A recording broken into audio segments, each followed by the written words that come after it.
¿Y cuando están chiquitos también se cuida la alimentación o no te tocó eso? A mí me tocó, o sea, a mí ya, yo llego a Cruz Azul por medio del nutriólogo. Ok. O sea, me llevaban y yo iba a revisiones del nutriólogo para ver cómo iba en mi peso. Pues yo siempre fui como flaquito y todo Sí. eso, ¿no?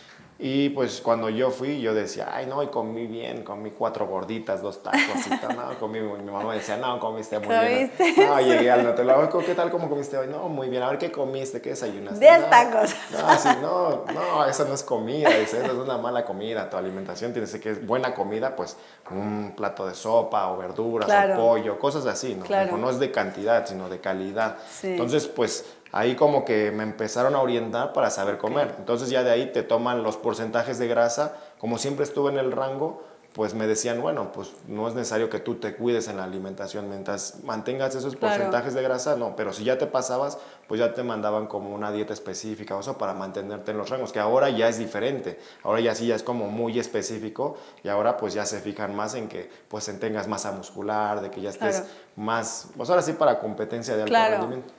¿Y tuviste algún compañero en la cantera que también debutó?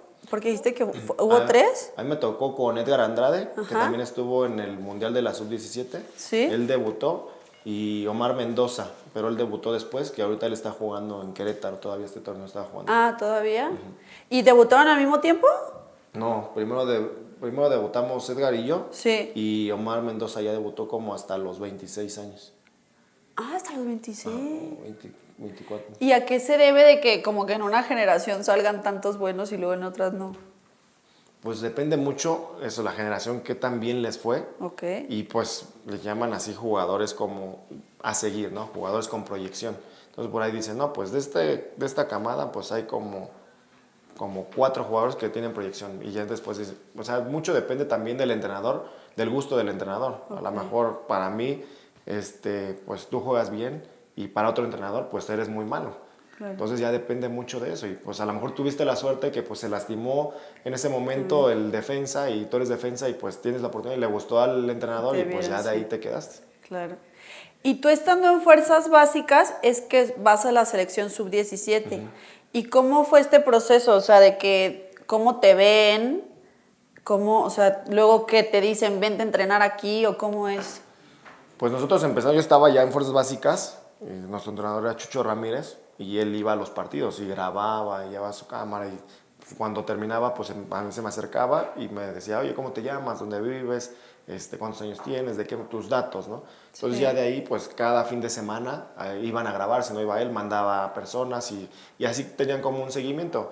Hasta que después pues ya hicieron como una lista y nos juntaron y dijeron, ¿saben qué? Va a ser la sub-15, era para la sub-15, hubo tantos convocados y pues van a presentarse, se tienen que presentar. Nuestra generación esa de sub-17 fue la primera del proceso más largo. O sea, era para sub-17 llegar con 17 años y nosotros empezamos el proceso con 12, 13 años.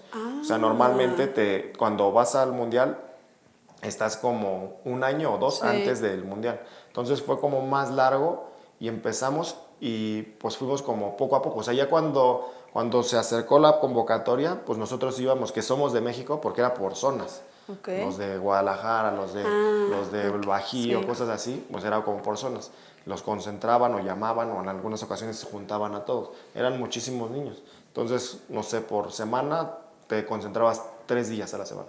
Entonces tú concentras, entrenas, o sea, ahí duermes y todo, entrenas y salías y jugabas con tu club.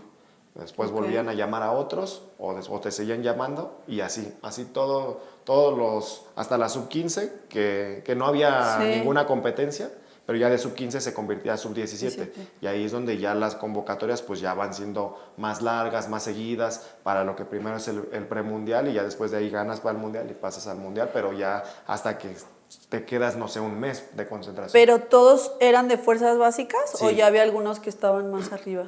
Todos eran de fuerzas básicas, o sea, cuando empezamos el proceso, había algunos que no tenían ni equipo. Entonces, porque Chucho como que visorió, así como en el Llanero, por ejemplo, vio alguno y ya lo llevaba, pero no podía estar, entonces tenía que pertenecer a un equipo. Entonces ya de ahí, pues como que lo veían los equipos y ya lo registraban. Ya de ahí podía ir a la selección. Ya después de ahí, cuando fue lo del Mundial, el único jugador que había debutado en Primera División era Ever Guzmán, que él debutó como con 15 años en Morelia. Ok. Y era como el conocido y Giovanni que venía del Oye, Barcelona sí. y Vela que estaba, pero por su hermano que estaba en Guadalajara, que ya había debutado. Eran Sí. como los jugadores más destacados. Y luego, ¿cómo fue, o sea, esa parte de ir a un mundial con niños de 17 años? O sea, no solo en tema futbolístico, allá pues están en la vagancia en ese momento de que se querían salir, los dejaban salir, no los dejaban salir, ¿cómo los controlaban? No, pues era lo complicado para el entrenador porque tenía que cuidar a como a 20 Está niños. difícil O esa sea, es edad. complicado, pero creo que eso lo va manejando desde que te van conociendo, ¿no? Ok. Desde las primeras convocatorias, porque pues él decía que se iban a quedar los que quisieran estar realmente, porque había a lo mejor jugadores que jugaban muy bien, pero pues su actitud no era buena, o no quería entrenar, o era negativo. Acá se fijaba mucho en lo mental, si eras Ok. negativo, si tenías pensamientos que no iban acorde a lo que él buscaba. Entonces, como que cosas así, y él fue formando el grupo de esa manera. Entonces, ya cuando llegamos, pues dijo, o sea, nos sacaron un día para caminar ahí en el muelle, no sé qué era, porque fue en Sí, Perú. sí. Y dijo, a ver, esta es la única vez que vamos a salir, nos llevaron a cenar. De aquí nos concentramos, no salimos, venimos a jugar un mundial, no venimos de vacaciones ni a conocer el país. Entonces, prácticamente a estar concentrados. Entonces, pues no salías, o sea, prácticamente pues era de repente que pues ahí en ese momento las señales de humo era ir a la computadora y mandar un correo. Entonces, pues ya era que ibas ahí a la computadora y regresabas, pero prácticamente ya ¿Y era no lo había mismo. alguien que se escapara? No, era difícil, era ¿Sí? complicado que escapar, pues éramos niños, aparte en Perú pues no Sí, había nada, o también. sea, a las 8 de Sí, la noche ya estaba todo cerrado, claro. entonces pues sí, igual eran las ciudades muy pequeñas, pues tú salías, o sea, lo que salíamos pues era, bueno, no sé, en ese momento estaba el hotel aquí y pasábamos la calle y estaba el internet, entonces pues no es como que Ah, fueras a muchos lados, tampoco claro. había como muchas cosas por conocer. Y antes, o sea, de que llegaran a Perú, ¿cada cuánto los concentraban? O sea, ¿cuánto tiempo tuvieron para jugar y conocerse y así? Pues en un principio eran, no sé, cada 15 días, 2 o 3 Ah, días, 2 o 3 días, ok. o sea, ya fueron años y Ok, al final pues sí ya eran una semana o 15 días. Ya lo sí, último, así lo más largo, ya casi fue un mes, más, o sea, lo que duró el mundial, pero ya traíamos claro, un trabajo de de mucho más tiempo. años, sí. ¿Y era un grupo unido? Sí, muy unido. Yo creo que Ah, eso sí, fue lo que nos ayudó y lo que platicábamos ahorita. O sea, ahí no había alguien así. Y se hablaba, ¿no? Porque claro, había equipos que pues sí decían, ay, ojalá se lastime él porque pues es mi posición y yo jugaría ahí, ¿no? claro. Acá no, o sea, con los que estaban en el grupo, pues decían, no, pues es que ganen ese. Nosotros los apoyamos desde acá afuera porque si ganan y quedamos campeones, pues no van a decir, no, pues ganó Vela, ¿no? O ganó Giovanni, Claro, sino siga México, ganó sí. México. Entonces ahí nosotros estamos dentro del grupo. Entonces se sentían parte del grupo, no era que nadie, ay, yo no juego, no, yo no. No, o sea, por ejemplo, los porteros sí no jugaron ni un minuto, el único portero Sí, fue el que jugó todos los partidos. Entonces, pues sí decían, no, pues que juegue, que juegue. O sea, claro. la verdad ahí el grupo bastante bien, unido, de afuera, gritando, alentando, que si hacía falta algo, pues ahí estaban. Entonces eso creo que ayudó mucho.